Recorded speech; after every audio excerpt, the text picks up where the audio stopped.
E aí galera, tudo tranquilo? Eu sou o Davi e seja bem-vindo a mais um vídeo aqui no canal. Hoje eu trouxe 5 questões de história, beleza? Envolvendo populismo. Então vou resolver essas 5 para a gente brincar um pouquinho e aprender um conteúdo novo, beleza? Então bora! Primeira questão de hoje, questão do Corpo de Bombeiros de Minas Gerais, né? Diz sobre os presidentes brasileiros e seus feitos, correlacione a coluna 1 e a 2, né? Então a coluna 1 tem os presidentes e a 2 tem algumas coisas que eles fizeram, beleza?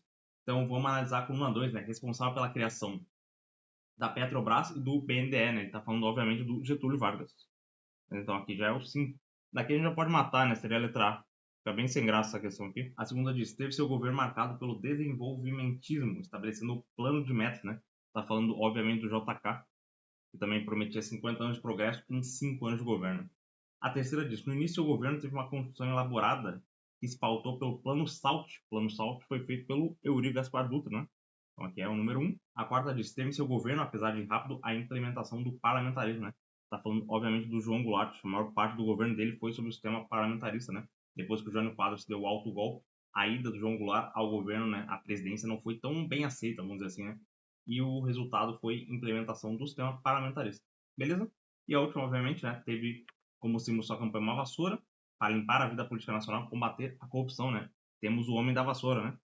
O Jânio Quadros. Não ficou nem um ano no poder, né? Acho que ele ficou 7, 8 meses e depois quitou do governo. Então, obviamente, a gente ficou exposto a letra A, né? Uma questão bem tranquila. E se tu matasse uma, tu matava a questão, né? Eu acho que sacanearam um pouco nas alternativas, deixaram muito simples, né? Beleza? Então, essa é a primeira questão de hoje. A segunda questão da Polícia Militar do Espírito Santo diz: após a participação do Brasil na Segunda Guerra Mundial, o governo ditatorial de Getúlio Vargas, Estado Novo, não resistiu e foi deposto em 45. Nas eleições de dezembro de 45, foi eleito para presidente da República o general Eurico Gaspar Dutra, que governou de 46 a 51. Em relação ao governo Dutra, assinale a alternativa correta. A letra A diz: foi caracterizado por uma extrema aproximação com o governo dos Estados Unidos, inclusive rompendo relações com a União Soviética, né? Então a gente já mata a letra A, né? E primeiro, realmente ele se aproximou dos Estados Unidos, cancelou também o registro do Partido Comunista Brasileiro, né? E cancelou, rompeu todas as relações com a União Soviética. Beleza? Mas bora ver porque as outras estão erradas. A letra B diz: durante o governo Dutra ocorreram as maiores intervenções do Estado sobre a economia, levando à criação de diversas empresas estatais como a Eletrobras. Eletrobras foi feita com Getúlio Vargas.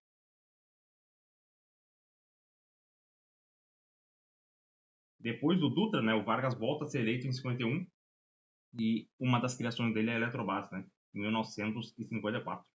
Beleza? Então essa aqui, obviamente, está errada. A letra C diz: durante o governo Dutra houve uma aproximação diplomática do governo brasileiro com a da União Soviética, né? Já está errado, porque a gente sabe que ele rompeu relações, né? A letra C vai embora. A D foi um período em que a diplomacia brasileira estreitou o laço com o governo dos Estados Unidos e da União Soviética, visando a um caminho de neutralidade na geopolítica mundial, né?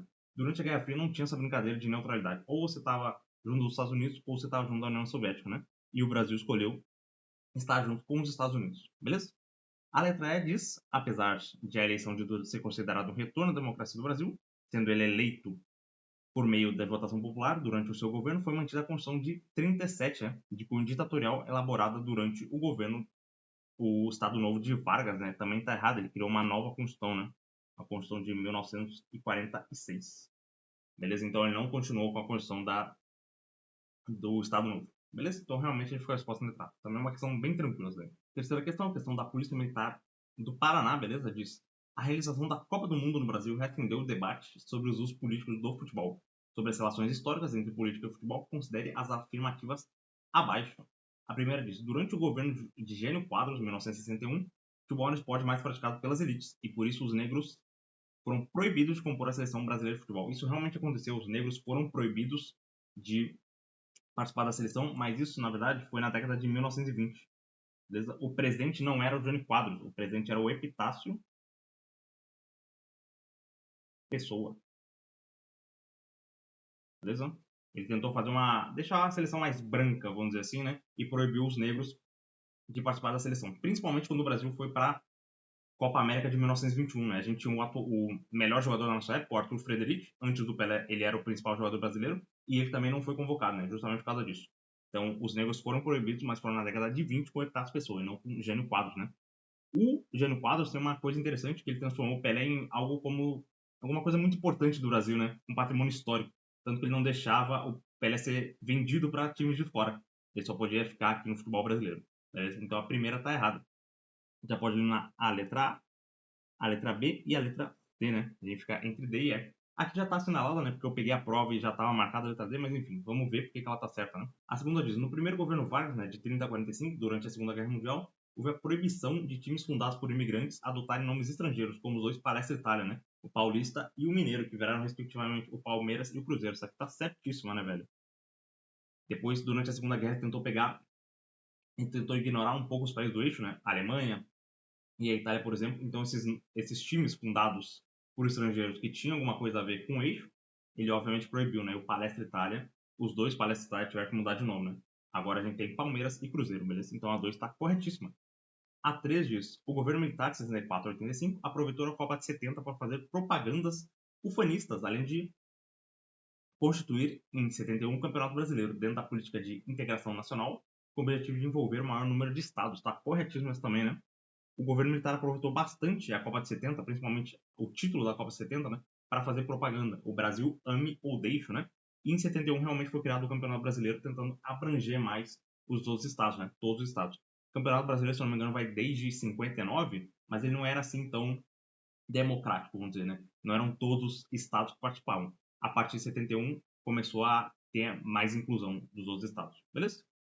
E a quarta, né, a última, diz: com a redemocratização, o futebol continua visado pelo poder político, porém uma distância maior entre política e futebol em comparação a períodos anteriores. Essa aqui também tá certa, né, cara? Apesar de o futebol estar muito dentro da política também, né? Por exemplo, o Bolsonaro, em 2019, ele entregou o troféu da Copa América. O Lula já deu várias declarações dizendo ser corintiano. O Neymar também já comentou sobre política, já comentou sobre o Bolsonaro, se eu não me engano. E outros jogadores também, né? Mas, hoje em dia, o futebol e a política estão bem afastados, beleza? Uma coisa não entra dentro da outra, apesar que não tem como separar completamente, beleza?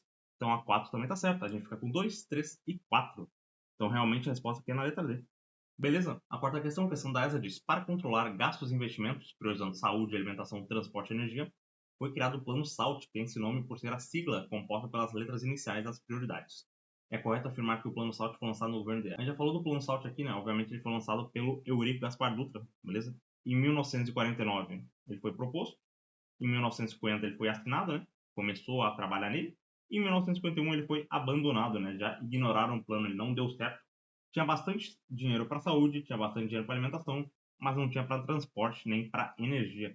Beleza? A gente só foi ter mais investimento em transporte com o JK, né? Quando teve o plano de metas. Beleza? Então essa aqui é uma questão bem direta, uma questão bem simples, né? E a gente ficou a resposta na letra C, beleza? O Dutra. A última questão também é uma questão da ESA, né? Então é uma pegadinha. Eu lembro que eu fiz essa prova, é a prova de 2022 da ESA, e eu errei essa questão porque eu não li, né, direito, mas enfim. Diz que o governo de Juscelino Kubitschek, né, de 56 a 61, costuma ser lembrado como um período que aliou tranquilamente política e prosperidade econômica. Sob o governo de Kubitschek, examine as alternativas abaixo. E aqui tem a pegadinha da questão, né? Ele primeiro me dá as alternativas, depois ele pergunta o que ele quer, né? Ele fala plano de metas, construção de Brasília e diminuição da dívida externa. Posso afirmar que foram, ou foi, né, ações realizadas no governo de Juscelino, exceto, tem essa palavrinha mágica aqui, ó, exceto, então ele quer as coisas que não foram implementadas, ou que não ocorreram, né? Beleza? Então, plano de metas aconteceu no governo, né? Ele prometia 50 anos de progresso em 5 anos de governo. Beleza? A construção de Brasília também, né? Tirou a capital federal do Rio de Janeiro e jogou mais pro oeste, beleza? Jogou lá pro centro-oeste, beleza? E a 3 realmente não aconteceu, né? Diminuição da dívida externa. A terceira não aconteceu, na verdade foi ao contrário, foi um aumento da dívida externa brasileira, né? Então, como ele quer o que não foi feito no governo JK, a gente ficou a resposta aqui na letra C, beleza? Uma questão que eu pequei, né? Eu marquei 1 e 2 e ignorei a terceira, né? Mas ele queria justamente o contrário, beleza? Então, tem que ter cuidado na hora da prova, porque às vezes ele muda o jeito de perguntar a questão, né? É a mesma questão, só que ele muda o jeito de perguntar. Isso acaba atrapalhando alguns alunos e foi uma das questões que eu errei, né? Infelizmente. Mas deu para passar mesmo sem acertar essa questão. Beleza? Então, rapaziada, esse foi o vídeo de hoje, né? Pretendo trazer mais vídeos de história, de português também, outras coisas além de exatas, né? Matemática, física e química, que eu gosto de dar também. História é uma das minhas matérias preferidas, acho que ali depois de matemática, beleza? E principalmente história do Brasil. Acho bastante importante a gente estudar e saber o que aconteceu no passado, né? Pra gente não cometer os mesmos erros, beleza? Então, esse foi o vídeo de hoje, espero que tenham curtido. Se você deixar um like, participar do seu trabalho, qualquer dúvida, qualquer sugestão, deixe aí nos comentários, beleza? Inscreve no canal para não perder os próximos conteúdos. Show? Valeu. Até a próxima.